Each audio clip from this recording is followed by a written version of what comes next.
Selasa 9 November 2021, buruh melakukan aksi di kantor Kementerian Dalam Negeri. Dalam aksi ini, kaum buruh meminta agar Kementerian Dalam Negeri tidak melakukan intervensi terhadap penetapan upah minimum.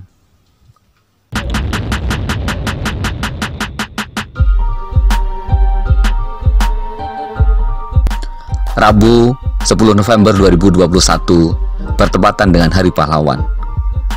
Lagi-lagi kaum buruh bergerak. Di berbagai provinsi, kaum buruh melakukan aksi.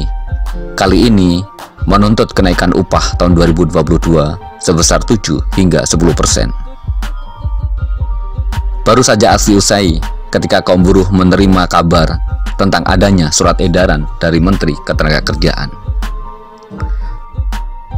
Di dalam surat edaran yang ditandatangani oleh Menteri Ida Fauziah terkait dengan penyampaian data perekonomian dan ketenagakerjaan dalam penetapan upah minimum tahun 2022 yang ditujukan kepada gubernur di seluruh Indonesia tertanggal 9 November 2021, ditegaskan tentang 3 hal. Yang pertama, persiapan penetapan upah minimum tahun 2022. Yang kedua, penerapan upah minimum tahun 2022. Dan yang ketiga, pembinaan kepala daerah yang tidak melaksanakan amanat peraturan perundang-undangan dan program strategis nasional.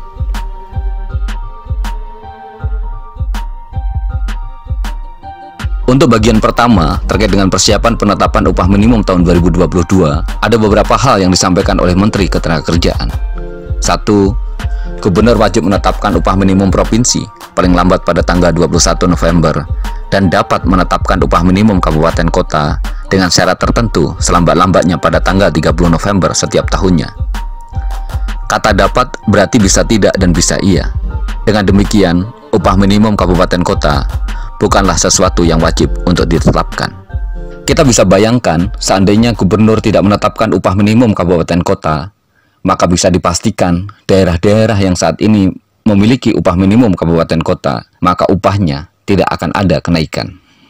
Dalam hal tanggal 21 November untuk UMP dan 30 November untuk UMK jatuh pada hari Minggu, hari libur nasional, atau hari libur resmi, maka UMP atau UMK ditetapkan dan diumumkan oleh gubernur 1 hari sebelum hari Minggu, hari nasional, atau hari libur resmi. Upah minimum ditetapkan berdasarkan kondisi ekonomi dan ketenagakerjaan. Penetapan UMP dan UMK tahun 2022 dilaksanakan dengan menggunakan formula upah minimum. Nilai UMP tahun 2022 ditetapkan pada nilai tertentu di antara batas atas dan batas bawah pada wilayah yang bersangkutan dengan menggunakan formula penyesuaian sebagaimana diatur dalam pasal 26 PP nomor 36 tahun 2021, yaitu A. Batas atas upah minimum merupakan acuan nilai upah minimum tertinggi yang dapat ditetapkan dan dihitung menggunakan formula sebagai berikut.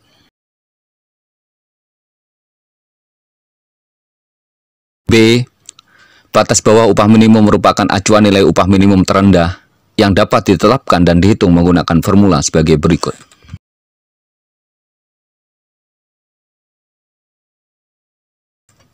C. Nilai upah minimum tertentu dihitung berdasarkan formula penyesuaian nilai upah minimum sebagai berikut.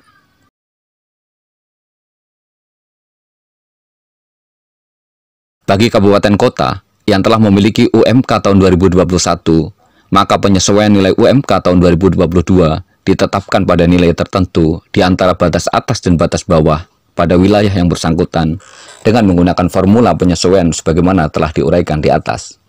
Dalam hal nilai UMP atau UMK tahun 2021 telah lebih tinggi dari batas atas upah minimum, maka gubernur wajib menetapkan upah minimum tahun 2022 sama dengan UMP atau UMK tahun 2021. Jika formula ini ditetapkan, maka bisa dipastikan ada beberapa daerah yang tidak akan ada kenaikan. Kita bisa ambil contoh misalnya Kabupaten Bekasi. Di Kabupaten Bekasi, rata-rata konsumsi per kapita adalah Rp1.588.582.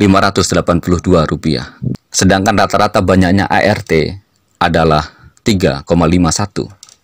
Sedangkan rata-rata banyaknya ART bekerja pada setiap rumah tangga adalah 1,29.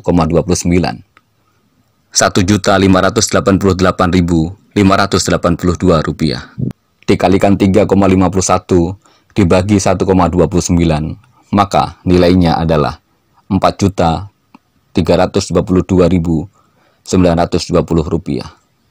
Nilai ini lebih rendah dari UMK Bekasi yang nilainya 4.791.843 rupiah.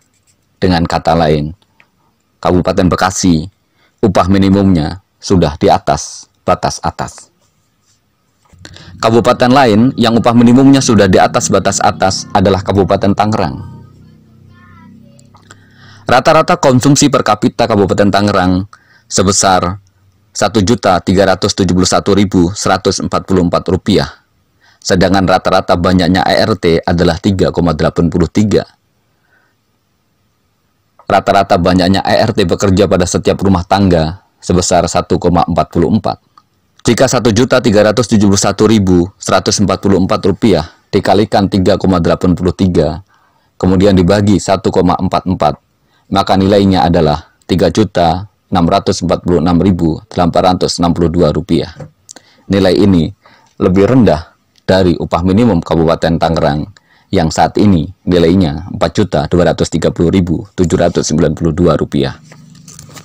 Dengan demikian, Kabupaten Bekasi dan Kabupaten Tangerang adalah dua daerah yang nilai UMK-nya sudah melebihi batas atas upah minimum, yang dalam surat edaran dikatakan bahwa ketika UMK tahun 2021 lebih tinggi dari batas atas upah minimum, maka gubernur wajib menetapkan upah minimum tahun 2022 sama dengan UMK tahun 2021, alias tidak ada kenaikan.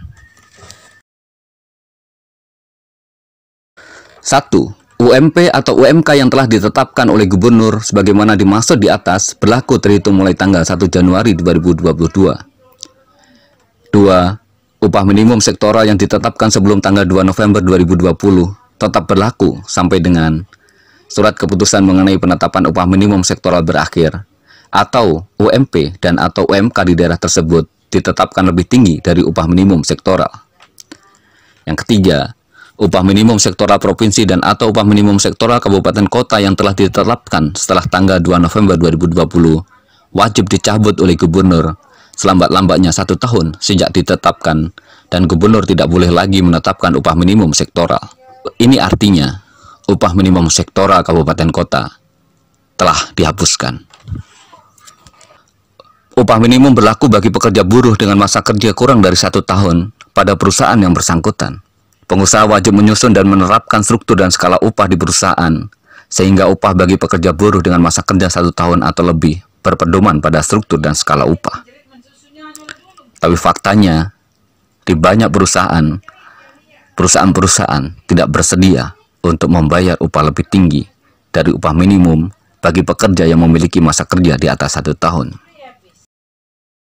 Yang keenam, ketentuan upah minimum dikecualikan bagi usaha mikro dan usaha kecil. Upah pada usaha mikro dan usaha kecil ditetapkan berdasarkan kesepakatan antara pengusaha dan pekerja buruh, sekurang-kurangnya dengan ketentuan paling sedikit 50% dari rata-rata konsumsi masyarakat di tingkat provinsi, dan nilai upah minimum yang disepakati paling sedikit 25% di atas garis kemiskinan di tingkat provinsi. Itu artinya, surat edaran Menteri Ketenagakerjaan telah menciptakan diskriminasi bagi pekerja yang bekerja di usaha mikro dan usaha kecil. Di bagian ketiga ditegaskan bahwa penetapan upah minimum menggunakan formula upah minimum berdasarkan data yang bersumber dari lembaga yang berwenang di bidang statistik merupakan salah satu program strategis nasional yang diatur dalam PP nomor 36 tahun 2021. Berkenaan dengan hal tersebut, berdasarkan pasal 4 ayat 3 PP nomor 36 tahun 2021, pemerintah daerah dalam melaksanakan kebijakan pengupahan wajib berpedoman pada kebijakan pemerintah pusat. Berdasarkan pasal 67 huruf B dan huruf F Undang-Undang nomor 23 tahun 2014 tentang pemerintah daerah, gubernur wajib menaati seluruh ketentuan peraturan perundang-undangan dan wajib melaksanakan program strategis nasional. Itulah yang menjadi dasar bagi kaum buruh melakukan aksi di Kementerian Dalam Negeri, karena berdasarkan regulasi ini, Menteri Dalam Negeri bisa memberikan sanksi kepada gubernur yang menetapkan upah minimum tidak sesuai dengan apa yang menjadi arahan dari pemerintah pusat.